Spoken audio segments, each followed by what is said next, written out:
setting the stage for your Georgia Saturday. This is DawgNation GameDay.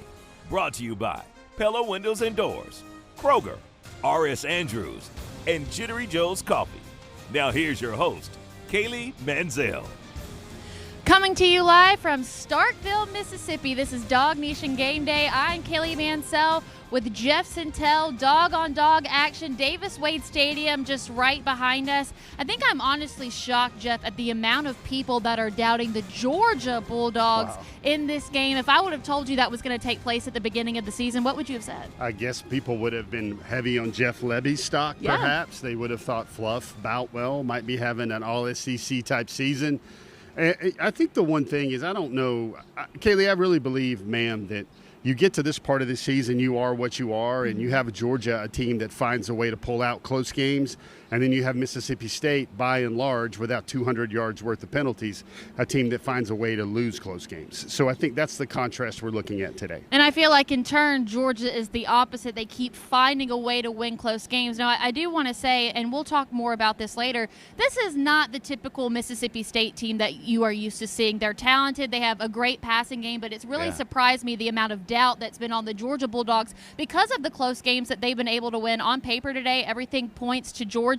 I don't expect it to be a blowout match like everybody's been hoping for, but this is a game in which Georgia can get better and continue to progress as we get to the end of the regular season, which is so close. It's crazy to think about. This is really the last road trip because we don't count that one in the bins with Georgia Tech, really. It's kind of a home game for most of DawgNation. And you look at a lot of this stuff and you see a Georgia team that I feel like will just find a way to hang around, and then find a way at the end to play here or play there to maybe be something like 10 points ahead in the end. That's what I foresee today. So one thing that you're going to hear about this game, you're probably going to be able to hear on your television screen if you're not watching on YouTube TV. That's those Mississippi State cowbells that everyone is talking about. Kirby Smart was asked about that earlier this week, the preparation for the atmosphere, but Kirby Smart pointed to something else that this game is more unique because of. This is what Coach Smart had to say. Yeah, noise is noise. It's hard to play in the SEC on the road. I have not been to an SEC venue that it was not hard to play to on the road, play into on the road. It's just hard. That's not going to change with them. They've got a really vertical stadium. I think the noise gets trapped in their stadium. It's one of the loudest places that I've coached, and I've coached there a lot. They got a lot of pride in how they play and how their team plays and the support of their team. So, I mean, as far as the early kickoff, that's more unique to me than the stadium. We go to the road games, it's road games, and it's hard. The uniqueness is a change in time, time zone a little bit because you're changing time zones and then what time the kick is. But, unless they don't have to show up until earlier or later, it's the same for both, and it's how you manage it. So we approach it differently and take a lot of ideas from other people on the best way to manage it. But sometimes make a bigger deal out of it than it is. Just got to go play.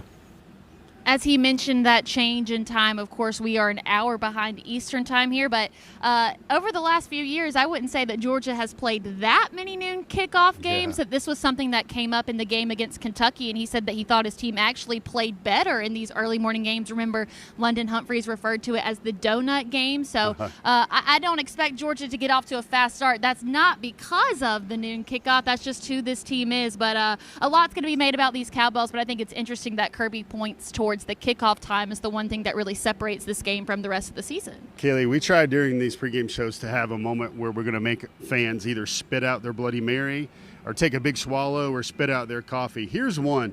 People won't get this. The players, if you asked them, I would say 85% of them would rather have the noon kickoff. Why?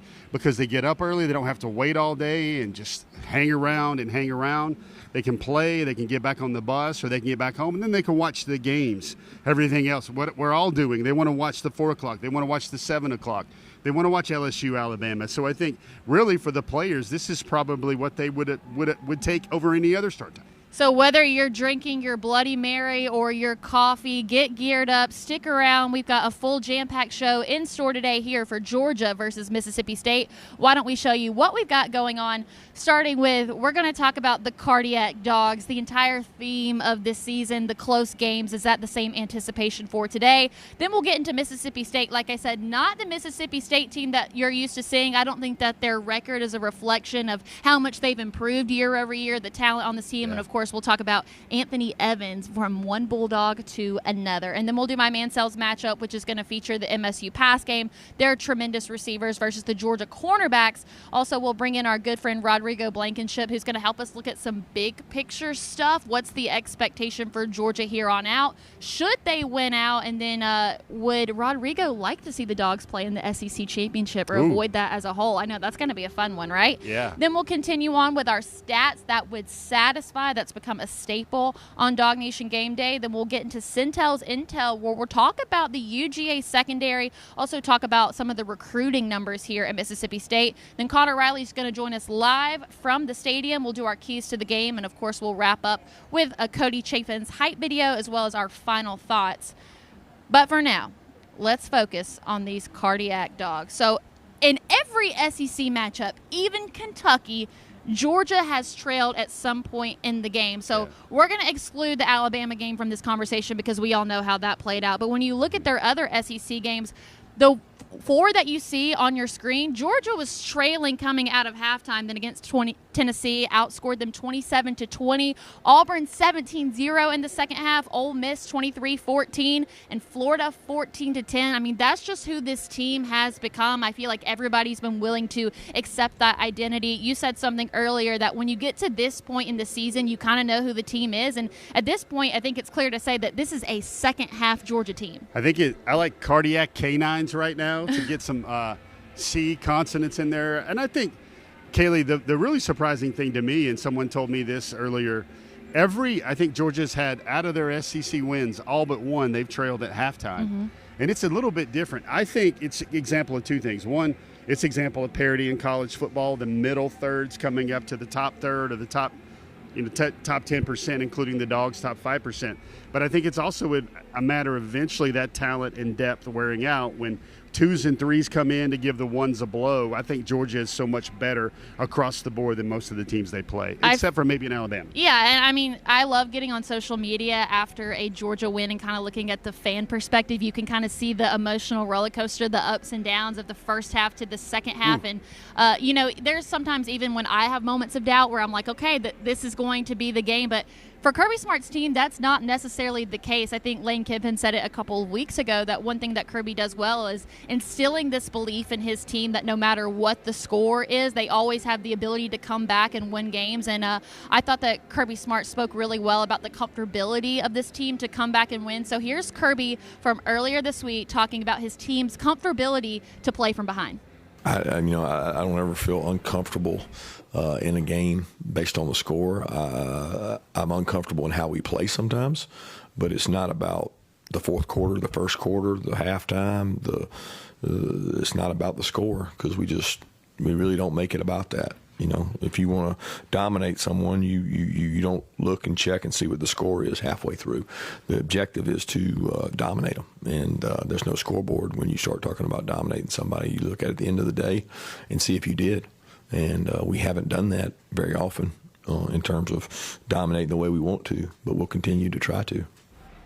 I'm glad that he doesn't feel uncomfortable. I'm glad that the team doesn't feel uncomfortable because certainly I feel like I'm going to have a heart attack most games, but that's just who this team is. I think that's their greatest strength, and everybody's recognizing it at this point, that Georgia's just as good as anybody in the country when it comes to playing in the second half, and I expect Georgia to have another big second half performance today. Kaylee, I'd love to see a live camera on you as you're live blogging the game for DawgNation.com. The consternation on your face. Let me tell you one thing I plucked out. This is Georgia football this year. I'm gonna spotlight Ellis Robinson IV here. So Ellis Robinson is a 5-star. Most teams in the SEC would need him to flash very well the entire game for them to win. They need Ellis Robinson to play well. For Georgia, it's different. I want to harken back to last week. Remember that play he made on that deciding stop for Georgia on that 4th down where he jumps in front of it and kind of bird dogs that almost has an interception. Now, sure, Ellis would tell everyone that he should have made the pick there, but that's what you see with Georgia right now. They just need their guys to flash once in a key spot instead of the whole game. And I think that's what you're seeing right now. As players get better, they're not dominant yet, but that talent comes out in a really big spot. So one thing I'm sure that you've heard on television, on social media, is this concept of a trap game. And I get why that's said. You know, you're away. It's an early noon kickoff, but I don't technically view this as a trap game because I think that Mississippi State is a pretty worthy opponent across the board. Let's take a look at what they've done throughout their SEC schedule this year. Played in a lot of close games, lost in overtime to Tennessee. Now, they did get dominated by Texas A&M. That is the one outlier. But against Florida, just lost by 2 points. Another overtime loss versus Texas, and then finally get a win against Arkansas, 38-35. And here's the thing is, like, you look at that and you've got maybe one close game, 2 close games. You can consider that, you know, a fluke on the other team. But I think when you look at the pattern of it all, that speaks more to the talent of Mississippi State than the unluckiness of the other teams on that board. I think it's going to get Jeff Lebby another year for sure. Might get him a little bit of interest. Kaylee, the thing there, and I was been around some Mississippi State folks this week, talked to some Mississippi State writers, and they said the one that was really the dagger, even though it was at the beginning of the year, was the Tennessee loss because that's the one that they thought they had.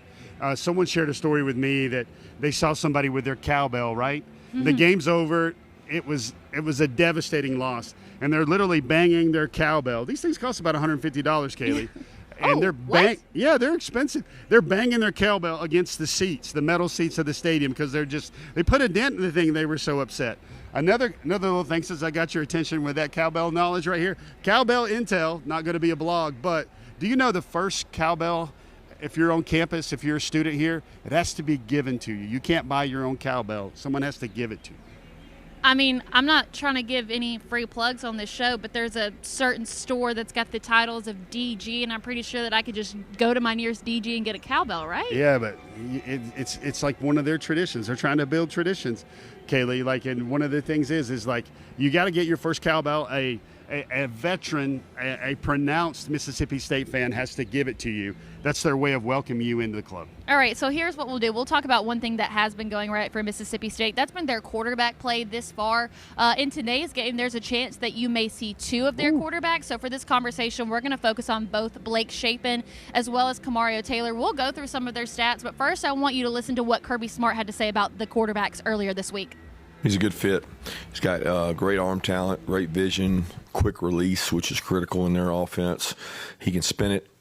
He understands, their system, and he knows where to go with the ball, the decisions he makes in terms of running, throwing, box counts. I mean, he's very experienced at it. Talented player, and he's got great legs. And they've got another quarterback that is a really good player as well. So, of course, there he's talking about the starting quarterback. That's Blake Shapen, the transfer from Baylor. But at the end, he mentions another quarterback, and in that case, he's talking about Kamario Taylor, which he was also further asked about. So this is Kirby Smart on Kamario Taylor. No, I mean, we don't have anybody simulate that. I mean, he's big, talented, athletic. They use a package of him with Blake in the game at the same time, which creates its own issues. And then they use him in situations, and they used him some with, they've had backs out, and they've used him not necessarily as a back, but he is an addition to the run game that throws the ball really well. So he's a very bright talent, and he's a good football player. So I don't know that you can simulate it. You do the best job you can, and you prepare. So on the one hand, you've got Blake Shapen, who's the clear starter for this team, 6th in the SEC for passing yards per game, 15 touchdowns on the year, just 6 interceptions. Now, he's not someone who's been very efficient on the ground, actually has -3 rushing yards this year, but he did take Baylor to a Big 12 championship. He's got a history of winning. And then on the other hand, very different. You've got Kamario Taylor, a true freshman that was recruited by Georgia. So Jeff's going to be able to give us some intel on him. Now, he hasn't played a ton of quality snaps, but he has played in a lot of games. 7 of 9 for Mississippi State. He was actually awarded SEC Freshman of the Week last week for their win against Arkansas. And now listen, he's the runner. They're going to include him in some running packages. Very quick, averaging 6.7 yards per carry. So 75% you're going to see Blake Shapen, but also, it's one of those things that Kirby said. It's really hard to simulate when you've got Kamario Taylor in there for a package. So whether you want to talk about Shapen or what Kamario Taylor brings to the table, just how difficult is it to try to go against that in practice, set up your scout team for a potential 2-quarterback system? Yeah, so you got to give different looks. And like maybe Ryan Montgomery gives the look with the scouts, and then Kamario Taylor, they got Hezekiah Malinder, the other Georgia freshman quarterback, to simulate that. And Kaylee, I'm going to make this very clear. I think Kamario Taylor might have came to Georgia if Georgia didn't have Ryan Montgomery committed last year. Now, this was like October, November. First of all, Georgia would never go into October or November of a recruiting cycle and not have their quarterback figured out. But Kamario did look at Georgia, and he wondered about, hey, playing time, how much am I going to get? Who's the guy? Is it me? Or would it be the Elite 11 guy in Ryan Montgomery? Kaylee, he's dangerous. And I want to say, Dog fans, and this may take another swig of your Bloody Mary here, but, not that we endorse that, but I'm just saying, he's a guy that will give you some Jalen Milroe type heartburn type worries. He's going to get on out there. He's going to be hard to get on the ground. He's going to be quick. And I think much how Georgia has an advantage with +1 numbers in the red zone with Gunner, 7 touchdown rushes on the year, I think that's what Mississippi State enjoys with Kamario Taylor. Yeah, and on the Blake Shapen side, he's got a lot of really talented guys to throw to. That's why my Mansell's matchup today is going to be the Mississippi State pass game versus Georgia's cornerbacks / secondary. 2 really good receivers in Brennan Thompson, and you guys remember Anthony Evans, as we mentioned, 6th in the SEC for passing yards per game, also 18 passing touchdowns on the year, which is also 6th in the SEC. And of course, they've got 2 wide receivers in Thompson and Evans that are averaging over 72 yards per game, which is both top 10 in the SEC. And then on the other hand, this Georgia secondary has struggled at moments. They seem to be a part of this cardiac dogs thing where they make adjustments in the second half. So 9th in the conference for passing yards per game allowed, 8th in the conference for passing touchdowns allowed. And we'll hopefully get an update on the status of DeMello Jones when we talk to Connor. But I think it was very eye-opening to how talented this receiver core is for Mississippi State this week when we heard Kirby Smart talk about them. So this is Kirby Smart on the Mississippi State wide receivers. Yeah, Anthony's played awesome. It was great. The last 24 hours, I'd seen highlights throughout the year, watching Anthony play really well, just in games and passing and things that overlapped. But then yesterday, you get to sit and watch 4 or 5 games in a row. He's really played well, explosive, fast, vertical threat, quick game threat, blocking well. He's always been a good returner. He's, everything that we thought he was. He's a really good football player that has grown, gotten better, and as you grow up and get better, you improve. And he's done that, and he's playing at a really high level. And obviously, Brennan Thompson's a force to be reckoned with. This guy's the fastest guy I've seen on tape probably in multiple years. I can't remember the last time I saw somebody this explosively fast and dynamic as this guy is. So the package of those 2 guys together is really, really good. So we'll focus in on Anthony Evans here in just a moment, but I want to refer back to what he said about Brennan Thompson because that is a true Kirby Smart compliment. I don't know if he's spoken about any player on an opposing team like that this season, talking about his quickness. He's a force to be reckoned with. I think that's a really high honor coming from Kirby Smart. It sounds like, Kaylee, I'll do an homage to a recent interview you had with Kirby. He had a Robert Redford moment there. And what I mean by that is it was like you say, Kirby, can you speak like you're answering a question with someone talking about Zachariah Branch? Because those are the tones he used. Guys, he is lethal. He is deadly, explosive. And this is a guy, and they really have 2 guys that Mississippi State shouldn't have or doesn't usually have. I mean, those type of threats where they can make you right, they can take something small and turn it into something big. I mean, a lot of people that have fear factor about this game, they worry about Mississippi State getting over the top with Evans or Thompson Evans is also a pretty good punt returner as well. So they worry about those guys getting home a couple of times against Georgia and making this a 4-quarter, very high-scoring type game. One thing that'll be interesting to see, and we'll talk about this with Connor Riley later, is how does the Georgia cornerbacks go about guarding these two guys? Because I think Ellis is a little bit faster than Dalen. So do you put Ellis on Brennan and let Dalen take Anthony, even though Brennan's the better receiver overall, and Dalen is clearly the best cornerback in the room? So I'm curious to see how they're going to divide up those responsibilities, especially if DeMello Jones is not at full health, is limited today. So we'll talk about that with Connor Riley. I do want to talk about Anthony Evans, though, for a moment. Did not leave Georgia on a bad note. He made the best decision for himself, and clearly, like Kirby said, he's everything that they thought he was, because he has been an absolute star for Mississippi State. 52 receptions for 653 yards this year,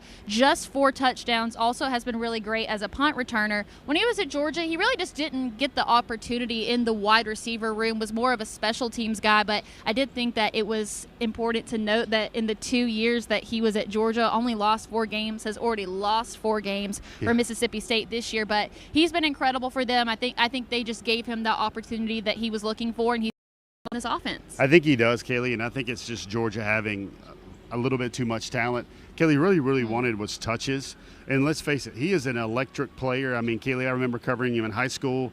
He had some back and forth on the recruiting trail. At one time he was committed or really leaning towards Oklahoma, but this is a 10-3 guy, 10-4 guy, really fast. I remember he told me he would eat like 2 chocolate shakes, fries, 22 chicken McNuggets after a game. That's how he would consume his energy. But the thing is Kaylee, he's a specific type player, and was Georgia going to get better production out of Zachariah Branch than him? I think so. For sure. And then so he had to go where he could get some run, so to speak. And the other thing with him, he's not that dedicated and willing blocker on the outside.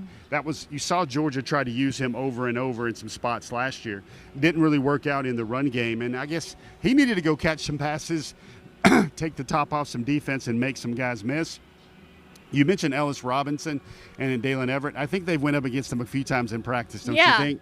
And I don't know if Anthony Evans might be a step faster, but he's still that 180, 185-pound jitterbug type guy. So I think it'll be very interesting with the matchups. I think both Ellis and Dalen will be prepared to guard him. Yeah, it certainly does give Georgia a certain degree of advantage having had Anthony on the team in the past, just knowing his tendencies, what his strengths are. So here in just a moment, we're going to bring on Rodrigo Blankenship, who's going to help us set the tone for this game, also talk about some big picture stuff as we get closer and closer to the end of the regular season. But first, we want to give a shout out to our friends at Jittery Joe's. It's been 2 weeks on the road for us, and I'm so excited to be back in Athens at Jittery Joe's for the next 2 weeks. I was certainly thinking about them a lot this morning as I was waking up so early. I was like, there is nothing in the world that would hit as good right now as a Jittery Joe's coffee. So really excited to be back there. You can come join us for the Texas game or the Charlotte game coming up. And even if you can't get around to coming to see us in Athens, just check your maps on your phone for any Jittery Joe's location. They've got locations all across the state of Georgia. It's a really great cup of coffee, really good people. So even if you can't come see us on game day, just see if you have one in your local area. And then, of course, you got to download the Jittery Joe's app. That way you get a percentage of money off your first drink, and you can skip the line. So to find out more, visit jitteryjoes.com or download the Jittery Joe's app. All right, so I think it's time we go ahead and bring in Rodrigo Blankenship. He's been with us for the last couple of weeks, and, of course, you'll be able to see him on the DawgNation postgame show with Brandon Adams. Rodrigo, you spent a lot of time at Georgia practice, and one thing that we talked about off the top of the show was the cowbells that you're going to hear, the noon kickoff. What's it like in a Kirby Smart practice? How does he simulate the noise that you're going to hear or get you prepared for playing a tough road SEC game? Well, one of the ways that he likes to prepare us is by blasting the speaker system all practice. Every day when you're out there, he's going to have the music cranked up. I'm sure that they have an audio track with the Mississippi State cowbells that's going to be playing on repeat. Just like every time that we go to play against Tennessee, he's going to have Rocky Top blaring all practice every day. When we go to play South Carolina, he's going to have Sandstorm blaring. And so I'm sure he had the cowbells rocking in practice in Athens pretty much all week. And that's one of the ways that he likes to try and prepare his team, just get them accustomed to that noise and get them accustomed to the ruckus environment. So I'm sure that he's employed that strategy all week this week, and I'm sure that the players are pretty sick of hearing those cowbells. So hopefully they don't give them too many reasons to hear any more of it today in this game. Rodrigo, man, hey, good to see you, buddy. Keep kicking, man. I see those tryouts. We're all pulling for you, definitely, man. But I want to know, like, does this kind of need to be – I remember coaches have kind of told me, they need like a 2s and 3s win or like a water bucket win, a lazy boy win where you need to kick your feet up. Does this need to be one of those easier wins for Georgia where they show that they can actually beat somebody without making everybody have heart palpitations throughout the entire fourth quarter? Well, I think if you look at some of the results that Mississippi State has had playing their SEC competition, everybody has been in a heart-stopping game against this team. I mean, I got all my notes scribbled down right in front of me because normally I've got my other setup, but I've got all my notes here in front of me, and I'm looking at all their SEC games. They were in a one-score game with Arkansas, one-score games with Texas, Florida, and Tennessee. 4 of their 5 SEC games, they were in one-score games, and 2 of those, they went into overtime. So this Mississippi State team is playing good football against some of the upper-tier SEC teams. Really, their only game that wasn't all that competitive was against Texas A&M, but Texas A&M has been beating a lot of people pretty handily. So this team has been able to play close with pretty much everybody in the SEC up to this point in the season. So for anyone who may have thought this is just your typical Mississippi State team, I think that you need to reevaluate how you feel about this team. This is a really good team. They have a lot of talent. You guys have just talked about Anthony Evans and how good he is, and he's really flourishing now, getting the opportunity. And so you have guys with that level of talent all across the board here. So I'm expecting this to be a competitive game. Unfortunately, I know some Dog fans would love to see a little bit more decisive victory, but I'm expecting, unfortunately, another shootout this week. I can already hear our friend Bill Camacho on the post-game show talking about, man, we just can't get in these track meets every week. I can already hear him saying it. It feels like another track meet kind of game. So I'm not really expecting a comfortable win. I'm expecting it to be close, but I do think that our Dogs have already shown us that they're able to win those shootout games. And so hopefully that's what we're going to be talking about heading into this game today. All right, so you expect it to be a close game, but for Georgia to get the win. And now as we're starting to round third, sliding into home on the end of the regular season, Texas hasn't been what everybody thought they was going to be. Georgia Tech just took their first loss to a not great NC State team last week. When you look at the next few games, do you think that Georgia should win out or that they could win out? I think that Georgia will be favored to win out. I think that seeing Georgia Tech finally take their first loss and in a pretty spectacular fashion, giving up as many points as they did, I do think that bodes a little bit better for this Georgia team. I think that, rightfully so, Georgia Tech has been playing really good football this season. I think a lot of people were starting to expect that Georgia Tech could walk into that game as the favorites. I don't think that that's going to be the case now. I do think that Georgia will be favored to win the rest of their games. I think that if they play a complete game, they will be capable of beating everyone else that's on their schedule, including Mississippi State today. As you said, Texas hasn't necessarily looked as good as everyone thought they were going to when we came into the season. They were the preseason number 1 or 2 team in the country, and they obviously had very high expectations for this season, but haven't met them so far. Now, given that, they have played better as of late. Arch Manning just coming off one of the best games of his young career so far, had over 300 passing yards and 3 or 4 touchdowns in their last game. So Arch is playing a little bit better, and as Arch goes, their offense goes as well, and typically just leads to success for the rest of their team. So Texas, I think, is starting to play better at the right time, where they're definitely going to pose a pretty serious threat when they roll into town here shortly. But I do think Georgia is very capable of winning the rest of the games this season, and if they're 11-1, they're going to be sitting real pretty, and they're going to like where they end up in the college football playoff. So Jeff said something off the top of the show about at this point in the season, you know who this Georgia team is. And one thing I don't feel like we knew at the beginning of the season was who was going to be the best players on this team. I think at least for the defense, it's safe to say it's been C.J. Allen at this point. He is co-leading the SEC in tackles. The last Georgia player to do that was someone that you played with. That's Roquan Smith. I mean, is it safe to say that C.J. is the best on defense? If not, who else would you throw into the ring? And then who do you think has been the best Georgia player on this offense so far? Yeah, I think that C.J. Allen is our best defensive player. Another name that I would throw in there would be Christian Miller. I think that he's been really good on the Georgia defensive line. Even if it's not always necessarily reflected in the numbers, in the stats. I think that Miller has been great for this defense as well. But yeah, CJ Allen is a dog. He's been great. I know that he's been a bright spot for this defense. We're always talking about, whether or not the defensive line is going to be effective with the pass rush, whether or not the secondary is going to be able to stay on top of these elite receivers week in and week out. But we never have question marks about CJ Allen and his impact on the game. So I definitely think that he is Georgia's best defensive player.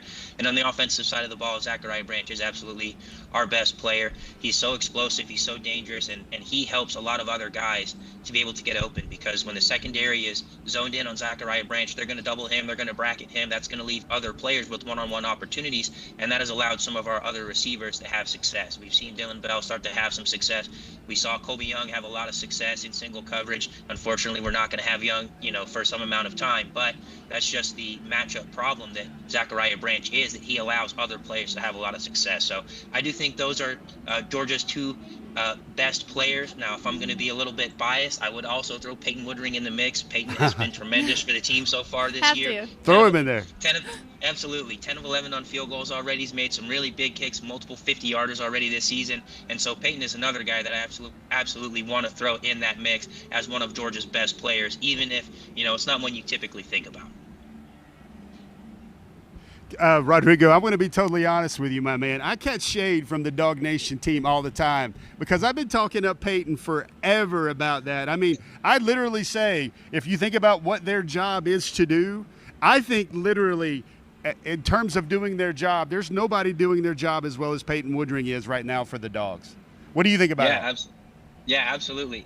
Peyton is executing at extremely high level right now. Anytime we need points, anytime our offense isn't punching it into the end zone and we have to call on Peyton's number, he's been able to answer the bell at an extremely high conversion rate this year. So, like you said, in terms of guys that are doing their job at a high level and what we're asking for them, Peyton's got to be at the top of that list. All right, Rodrigo, I don't mean to get you in trouble because whatever answer you put out there, nobody's going to be happy. I learned that a few days ago. At this point in time, Georgia would currently not play in the SEC championship. If everything plays out the way it's going to look like it is, then it'd be Texas A&M and Alabama. And I think some fans, after seeing what happened last year with Carson in the SEC championship, would prefer that. But also, as a player, it's very prestigious to play in something like that. It's a high honor to have an SEC championship title. Is this something that you're in favor of? Would you rather have Georgia play in the SEC championship with the potential to get a bye in the first round and have that honor again, or with the health status of this Georgia team and where it's currently at, are you okay with them just skipping out on it and potentially hosting a first round playoff game in Athens? Yeah, I think that there are two sides of me that both have very differing opinions on the current situation with how the college football playoff is laid out and conference championships and all the implications that come with it. I think as a former player and as a former competitor, I want to be in that conference championship game. I want to know that the team that I was a part of had such a good season that we are competing for that conference championship to say that we were at least one of the two best teams in this conference. And I do think that Georgia is, I think that they are one of the two best teams in this conference. Fortunately, we weren't able to pull it out against Alabama earlier this year, but I do think that this Georgia team is really good. And I know that there are a few scenarios that could allow Georgia to still end up in the SEC championship game. I believe if A&M were to lose to Texas in the last week of the season, and Alabama were to pick up a loss somewhere along the way, really, I think their best chance to lose a game is going to be Auburn in the Iron Bowl, because Auburn is always unpredictable in that game.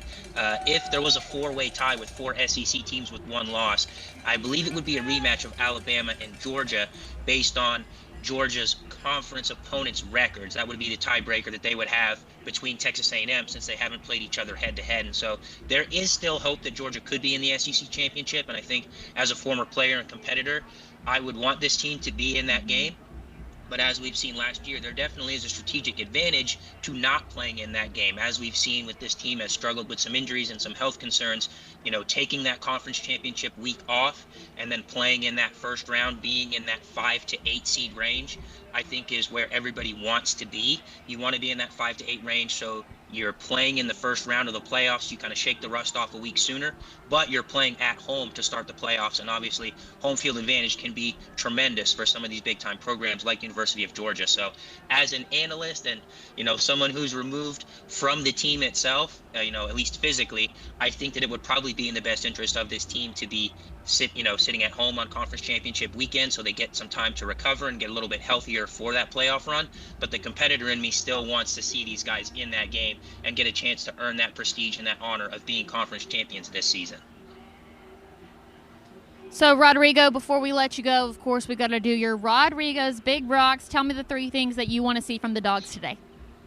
Yeah, so my keys to the game, number 1 is going to be stopping the run. Mississippi State has a great running back tandem in a similar fashion to University of Georgia. We've got 2 great running backs in our own right, in Bowens and Nate Frazier. Mississippi State also has 2 great running backs in, I believe it's Fluff Bothwell and Booth. 2 great running backs. They're both closing in on 500 rushing yards this season, and both have at least 6 touchdowns to their name. So Mississippi State's got 2 very capable running backs. We need to make sure that we bottle those guys up, try and make this offense one-dimensional as much as possible, and at least give our secondary, the insight or the expectation of passing plays, and that will give them some advantage, trying to bottle up these Mississippi State receivers today. So stopping the run is going to be huge. I want to see some exotic pressures from the defense. Kind of what we've talked about is, at this point in the season, the team is what it is. It's kind of, what they've put on tape is what they are, and the team has shown that they're not super capable of consistently getting pass rush with 4 to 5. So I want to see some exotic pressures from the defense, from Coach Schumann and Coach Smart. I want to see them dialing up those pressures, bringing guys where Mississippi State isn't expecting it when they're not expecting it, bringing guys from the linebacker level, bringing guys, from the secondary. I want to see the pressure come from areas that we're not expecting it. A play that I think about that always resonates with me is my senior year at Tennessee. We sent Eric Stokes on a cornerback blitz against Tennessee, and he destroyed the quarterback, caused a forced fumble, Tate Crowder scoop and score, and puts that game on ice. Those are the kind of plays that I think are going to be really important to keep this Mississippi State offense off schedule today. Looking at this Georgia and Mississippi State offense, they're almost identical in a lot of ways. I just have some striking similarities that I was doing in my research. Georgia's got 32.5 points per game, Mississippi State at 33 points per game. Georgia's got 190 downs, Mississippi State's at 195 first downs. Georgia 420 yards of total offense per game, Mississippi State 408. And then they're also very balanced in where that offense comes from. Georgia 236 passing yards per game, Mississippi State's at 250. Georgia's 184 rushing yards a game, and Mississippi State's at 158. So both of these offenses, they're almost mirror images of each other. They're both very well balanced. And so I think that these exotic pressures are going to be one of the ways that Georgia can affect the Mississippi State offense and potentially throw them out of rhythm and get them behind the sticks, and that will allow us to have success today. And the last one is going to be taking care of the football. Mississippi State's got 11 interceptions already on this season in 9 games. They're basically averaging a pick every single game, plus 4 turnover differential on the season. If we're gonna have another shootout in store for us today, Georgia is going to need every single possession. It could be another Ole Miss type of game where these teams are going to be pushing 35 to 40 points. They're going to really need to do a good job of taking care of the football and make sure they're maximizing their point output and their production on offense today. So, Rodrigo, we thank you always for your insight. We'll do a follow-up on all of these with Brandon Adams on the DawgNation post-game show. So thank you for joining us. We can't wait to see you right after the game. Absolutely. Thank you guys so much for having me again today. Go Dogs. All right, and again, you can check out Rodrigo on Brandon Adams' DawgNation post-game directly following the game. Hopefully some of these things that he talked about, Georgia will be able to execute today. Now, coming up, of course, we're going to do our stats that would satisfy. We'll also do some Sentell's Intel and have Connor Riley join us live from the stadium. We're going to take a short break. We will be right back here on DawgNation GameDay. Nothing makes a house feel more like a home than quality windows. So trust the professionals at Pella Window and Door of Georgia. We'll equip your home with energy-efficient windows and doors just right for you. Schedule your free in-home, no-pressure consultation. Get product samples, installation options, and a free quote. Log on to PellaGA.com and visit our new Experience Center in Duluth. Tell them Brandon Adams sent you. Pella Window and Door of Georgia, viewed to be the best.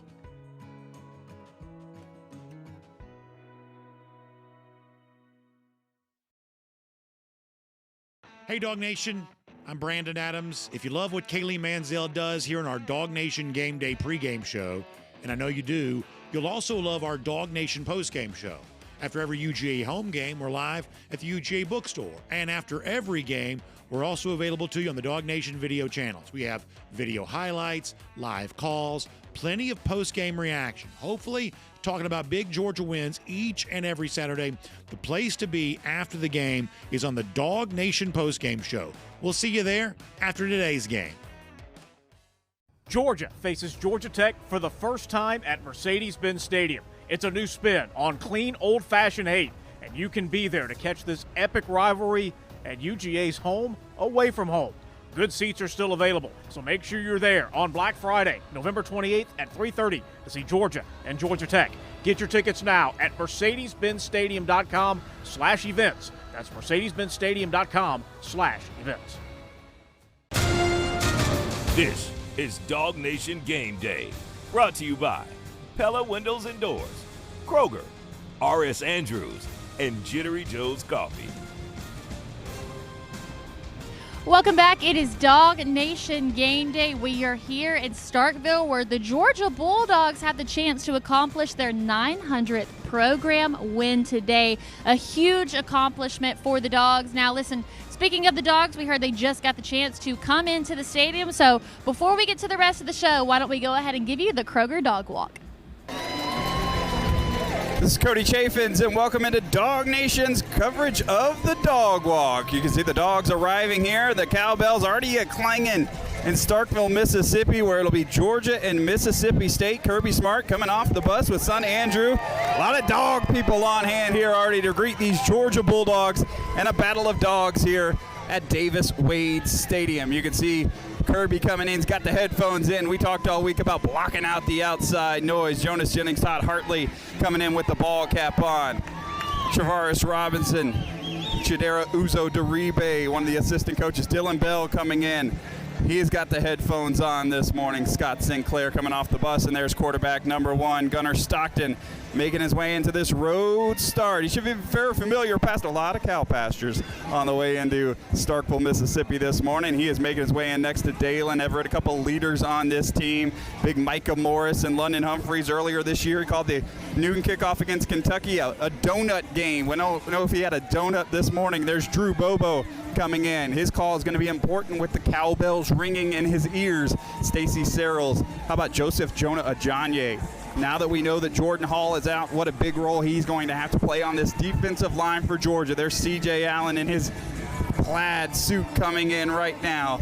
Elijah Griffin, another big defensive lineman, going to have a big role to play on this team moving forward. Landon Roldan from North Oconee coming in. KJ Bolden waves to the fans as he makes his way inside Davis Wade Stadium. More dogs coming in off the bus. Want to remind you, all of this brought to you by Kroger. Thanksgiving's coming up. You want to be there, have everything on your plate delivered to your front door using Kroger Boost. You can do that by signing up at Kroger.com/boost. There you see the coordinators, Glenn Schumann, Mike Bobo, making their way into the stadium.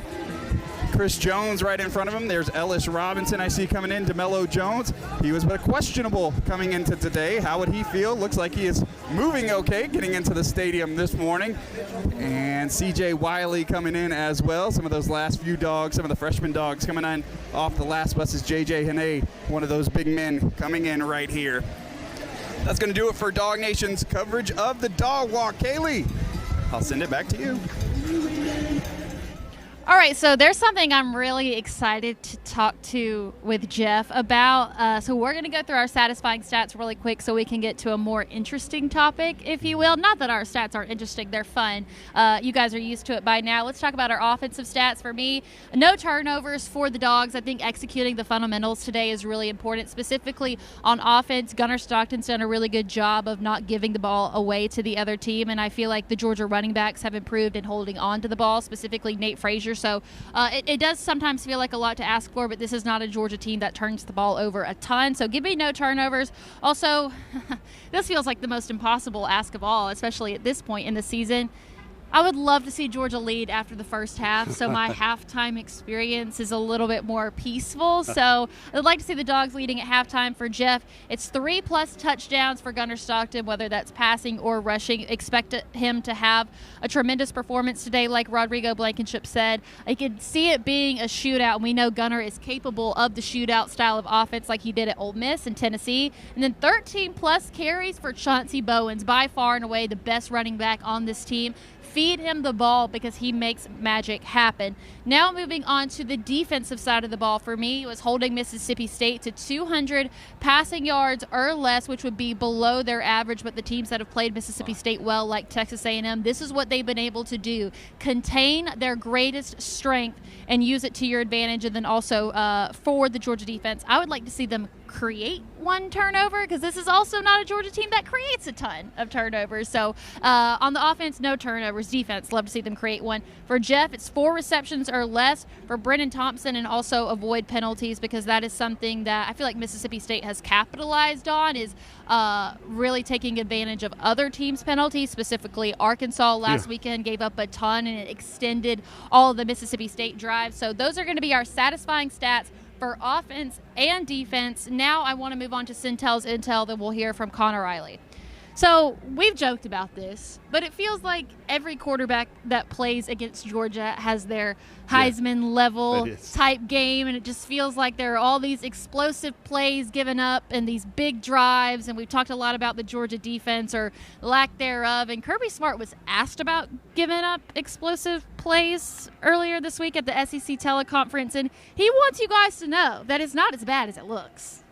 I think everybody's given up some, but we lead the SEC in terms of least explosives defensively. So I think, the Tennessee game stands out. We certainly had some explosive plays given up in that game, but when you chart the entire year, we're first in the SEC and least given up. So something to be proud of in terms of that, in terms of our guys not giving up explosives. What we got to do is get more turnovers, affect the quarterback, tackle better, and do all those things. But our guys have confidence.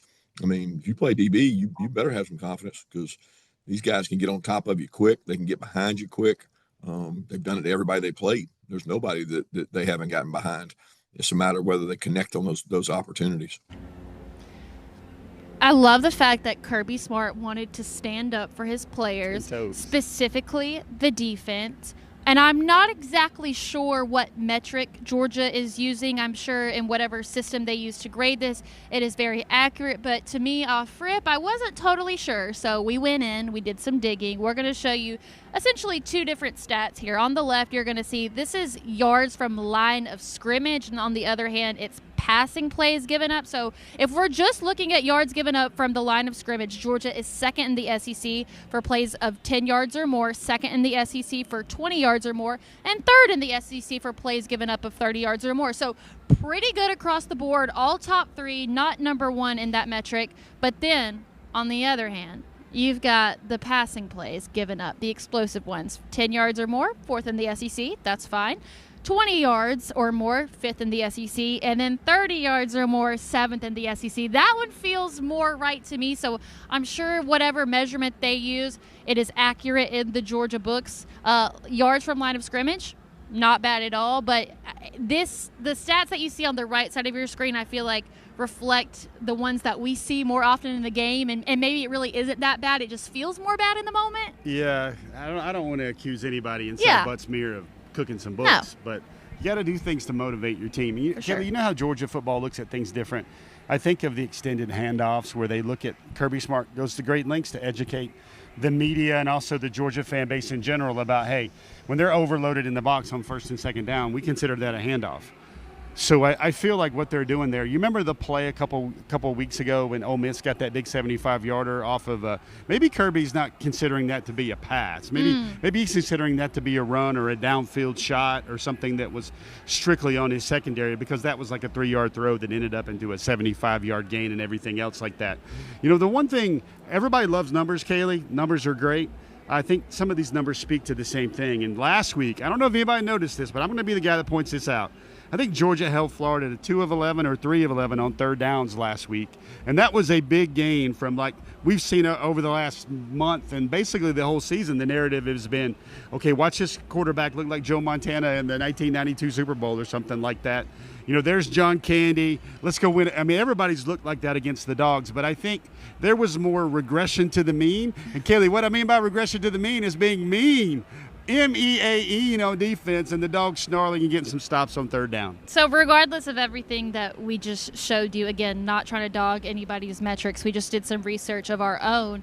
The one thing about this Georgia defense is that in the moments where it really matters, when they have to get that big stop, they make it count. And so even though maybe sometimes in the first half they can be a liability, as they make those adjustments in the second half, and that's what's allowed Georgia to come back in a lot of these close games. It's not just the Georgia offense, but also the big stops by the Georgia defense. Now, we're going to go ahead and bring in Connor Riley, because I think everything that we've kind of talked about with my Mansell's matchup, with showing the explosive plays given up, a big part of that is going to be impacted today by the health status of DeMello Jones. He was listed as questionable earlier this week. So, Connor, right off the top, what is the status of DeMello Jones as you get the final injury report this morning? Yeah, DeMello Jones is a game-time decision. And going back to the Auburn game, I think you think of how Georgia used Monroe Freeling in that game, where early on they tried to go with Bo Hewley at left tackle, and ultimately he could not just hold up over the course of that game. They insert Monroe Freeling in on the third drive. I think they're going to try something similar with DeMello Jones today, where if they can see they can hold up with Dalen Everett and Ellis Robinson as the two main cornerbacks on the outside, then you don't have to necessarily put DeMello Jones out there. But if they're having trouble covering Brennan Thompson and Anthony Evans, I wouldn't be surprised to see DeMello Jones get some rep and get some burn, because he is one of Georgia's more athletic and sticky cornerbacks.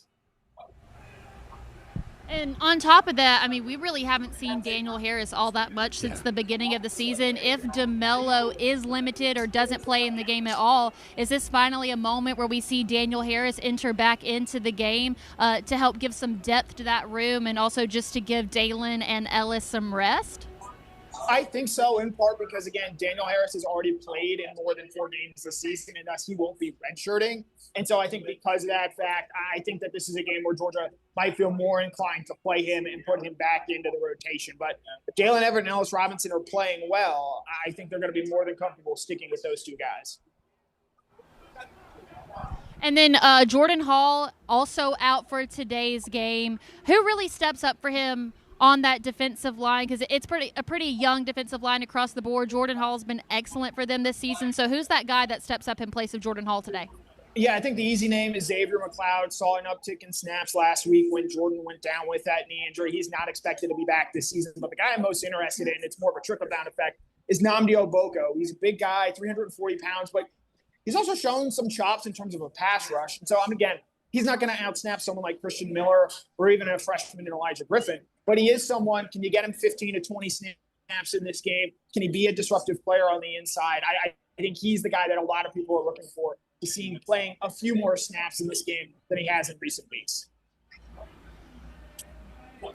Connor, Kaylee and I were wondering if we get through this show without having a cowbell, getting cowbelled. And I guess for you, sometimes you wonder if you were going to get through a pregame interview without being asked about the Georgia quarterback, Gunnar Stockton. I would say, Connor, my question here for you at this point is, what do you think he does best right now? Like, he's playing a lot of well and efficient in a lot of areas. Some people even think he's one of the top 15, top 10 quarterbacks in the country right now. What do you think, Connor, what do you think Gunnar does best for Georgia right now? Are his passing to the outside, the deep parts of the field, outside the numbers. He does that really well, and that's been an improvement over what we've seen with guys like Stetson Bennett, Carson Beck here at Georgia. He's also great in third and short situations, red zone situations in terms of using his legs and converting. But with Georgia playing Texas next week, I've got a feeling that Gunnar Stockton doesn't run as much in this game as perhaps he did certainly against Florida in the game against Ole Miss. I think they're going to want to try and save him and keep him as healthy as they can. But the thing that impresses me the most about Gunnar Stockton and that we've seen this season, he doesn't make the same mistake twice. And the Florida game highlighted that perfectly, where he has a chance to go up, score, would have helped Kaylee in our touchdown predictions contest, but he takes a knee at the 1 yard line, allows Georgia to run out the clock. He does not repeat mistakes. He'll make them. I wouldn't be surprised if he has 1 or 2 today. but he learns from his mistakes and improves over the course of the game. And that's what's so impressive to me about what we've seen from Gunnar Stockton, as he's now, making his 10th career start and someone that continues to get better each and every week. I also feel like Gunnar's play has been elevated by the talented wide receivers around him. And I think looking back to last week, the majority of the wide receiver reps were, of course, Zachariah Branch, Noah Thomas, Dylan Bell, London Humphreys. You really didn't see a bigger rotation within that Florida game. So moving forward with Georgia's offensive approach, do you expect that to be more of the same, where we're just seeing the same 4 guys continuously, or are there other wide receivers that can come in and help Gunnar and deepen that rotation? I know that's not where Georgia wants to live. Maybe you see Landon Rolden get 5, 6, 7 snaps. We saw him get a target in that game against Florida. Thomas Blackshear did make the trip this week, but I think that's probably because Colby Young is out injured. I think for me, how Georgia uses its tight ends this week, where they had 2 catches on the first drive last week. That was very intentional. And then from there, we just did not see them get much usage. Only 1 target the rest of the game after that first drive. I think Georgia's going to continue to lean on their tight ends, with the wide receiver room being what it is right now because of the injuries. I know they're hoping to get Talon Taylor back at some point here in the upcoming weeks, maybe by the Georgia Tech game. But right now, I would probably expect the same 4 wide receivers that played a heavy role last week to do so again this week. All right, Connor, one thing that we've been looking forward to each and every week with you over this last season is, do you have a stat of the day for us? I do not, unfortunately, have a stat of the day. Early start, I'm not as prepared as I need to be for this.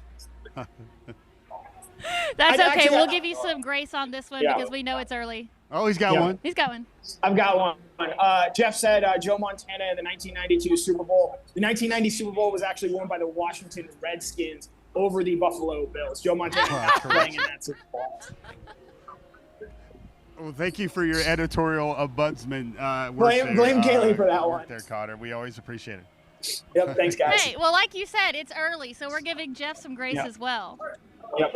Hey, the John Candy story is a great one. So, all right, Connor, we'll say bye to you. Of course, you can watch me and Connor every Thursday on Dog Nation at Large at 7 o'clock. We'll have a big show for Texas. But one thing that we also have coming up this week, this Thursday night, a big event at Terrapin Brewery in Athens from 6 to 9. All of us insiders will be there, as well as John Stinchcomb, Davin Bellamy. Now, it is a free event, but you do have to RSVP by going to DawgNation.com/on-tap. First beer is going to be on us. It's also going to be catered by Cercheros. And then on top of that, we're giving away free tickets to the big upcoming game on Saturday. So if you don't come and hang out with us, you won't have that chance. And that's a really great prize. But we're going to talk some Dogs football. If you've ever had any recruiting questions or even life questions for Jeff, I feel like those are the ones that he answers well. Come join us Thursday night at Terrapin Brewery in Athens. And don't forget to RSVP on DawgNation.com/on-tap. All right, so as we begin to wrap up, this is the part where we talk about what Georgia needs to do to get the big win today. That's going to be Kaylee's Keys.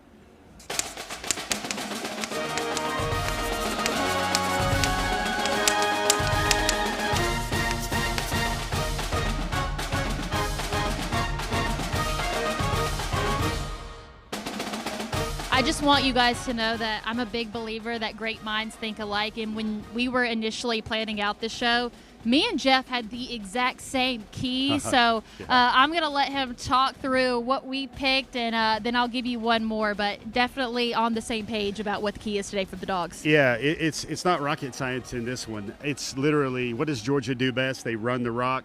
What does Mississippi State struggle with? They're 15th in the conference. That's stopping the run. We know the way Kirby Smart likes to play. They like to bully teams anyway. That just seems tailor-made. You got to look at that as the key of the game. And so for me, I think it comes down to execution and what's supposed to be a trap game. Well, the reason that you get trapped is because you make stupid mistakes playing in a tough road environment. We mentioned all the penalties that Arkansas had and Mississippi State being able to capitalize on those. I think for Georgia today, it's really about sticking to the fundamentals, win the penalty battle, win the turnover battle, and we've heard the emphasis all season long on running the ball and stopping the run. We talked so much about the Mississippi State wide receivers, but they do have 2 really good running backs in Devon Booth and Fluff. And so with that, I think just continue to do what you're doing well in running the ball, also stopping the run. And then with that, don't make stupid mistakes that can keep the other Bulldogs in this game even longer. So it's really all about running the ball and executing the fundamentals.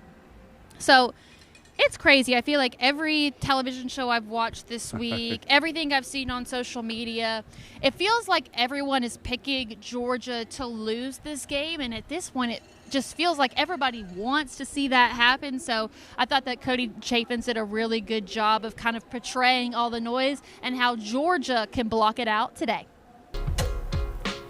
No, is this an elite Georgia team like we've seen in years past? Certainly not. It's like it's Georgia, but is it Georgia? I got some questions. People think I hate Georgia. What the heck? If you're a Georgia fan, I don't know how you can live like this week in and week out. Weird, and one day, who knows? You might get a little too close. You might get burned. So they're about due coming up on that late season loss. Here's one game that just is giving me the heebie-jeebies. They got a big letdown spot this week, by the way. This is a trap game in every possible way. They said it was improbable, failure was laudable. I'm not about to listen to the noise, to me it's inaudible. Don't let them. Nope. Don't let them.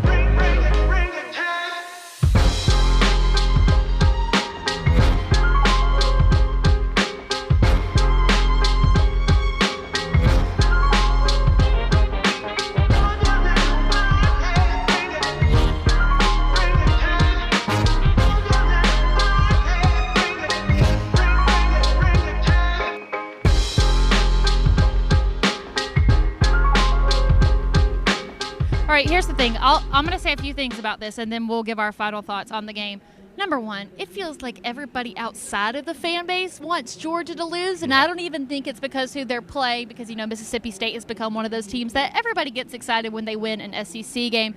But everybody just wants Georgia to lose at this point. All these people that have picked Georgia to lose in this game, have y'all not watched the same team that I've been watching this entire season, where there are moments going into the fourth quarter where I think, oh my gosh, okay, it's really happening. Then they find a way to win. I don't expect it to be any different with Mississippi State today. So as much as everybody wants this Georgia team to lose, like Jeff said, they keep finding ways to win. That is their strength, and people seem to just completely forget that when making their picks or their hot takes or whatever. So I'm blocking out all the noise as well. It's not going to be easy, but clearly this Georgia team finds ways to win games, and I just don't know how people are so oblivious to that. Well, first of all, Kaylee, I got to give props to Cody. I've never been incredible. bobbing my head in the middle of a pregame show listening to the music bed, but props to him, man. I was like, play that one again. That might be a banger. But now this is my wait a dadgum minute world about everything going on here. Everybody finds this lazy narrative like Georgia's dangerous. Folks, do you realize that Mississippi State had almost 200 yards in penalties last week, which allowed them to get that first SEC win? They benefit from more penalty flags than anybody else in the conference. These are things, but on all this stuff, I got to go back to my fundamentals, Kaylee. And my fundamentals is players, dudes, grown men. Georgia has more of them, and they have more of them by a multitude, Kaylee. I can go back to the good book of recruiting rankings. Georgia is number 2 in the nation over the last 5 years. You know where Mississippi State is? 32.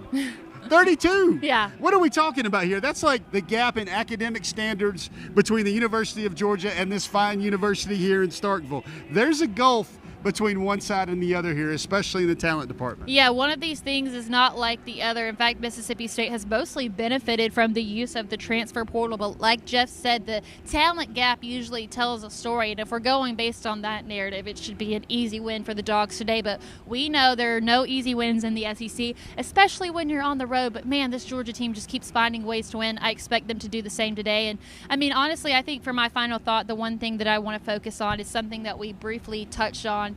And that's the fact that today Georgia has the chance to accomplish something incredible, and that's getting the 900th program win.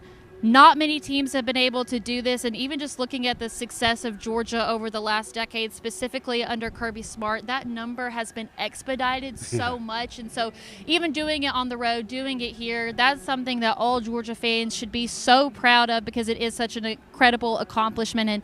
And definitely a win is something to be celebrated in general, but when it's a milestone as big as that, that deserves to go down in the history book. So I'm really excited to watch this game today, get to hear the Cowboys cowbells, as crazy as it is, but to know that Georgia has the chance to do something incredible and remarkable and memorable, I think that's really special, and we shouldn't forget that today. Kelly, I think 900 people have doubted Georgia this week, apparently, looking to all those sound bites and clips. The only thing that would have made this a little bit more special, first of all, guys, this is a country club type day, Chamber of Commerce type day here in Starkville. I would have said, if you would have said right now this is October the 7th, I would have taken it, because it feels like an October football game right there. And you look at all of those things. The only thing that would have made your 900 stat even better is if the Dogs would have gotten Alabama this year. That way Georgia could have got 900 in Jacksonville against those Florida Gators. But I'm sure everybody else will take it today in the Magnolia State. All right, Jeff, any final closing thought, one last piece of intelligence for us? It's going to be interesting, and I think